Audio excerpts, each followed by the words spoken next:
turn on a machinery, a heavenly, godly machinery that will never stop working until it brings out its product. And that is something good for you and for the people around you. Psalm 37:3, trust in the Lord and do good. Dwell in the land and enjoy safe pasture. Pwedeng i-apply yan sa ating panahon ngayon. Minsan kumakalat mga balita,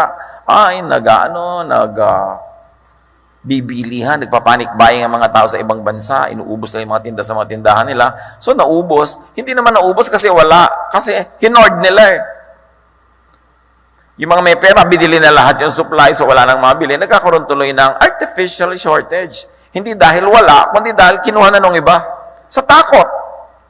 So pagka yung takot mo ang nanguna sa'yo, magiging selfish ka talaga. Magkakagulo ang lahat. Kaya sabi, trust in the Lord and do good. Yun ang ibig sabihin ng trust.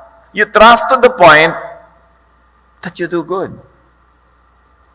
Na may ibibili ka na pagkarami-raming supply, ang bibilin mo lang yung pangayon nyo hanggang bukas, yung up to a short period na kailangan mo para kung namang nakasipon ka, nakasakit ka dyan, hindi ka makalabas ng bahay, meron kang supply, pero hindi mo bibilin lahat para yung iba mawalan, nagkakagulo tuloy yung buong mundo. Yun yung trust, and then do good. O bakit ka mo hindi nag-hoarding? Because I trust in God, and my trust makes me do good. Alam ko masama para sa buong lipunan, nakamkamin ko lahat yan. Kaya kailangan may matira.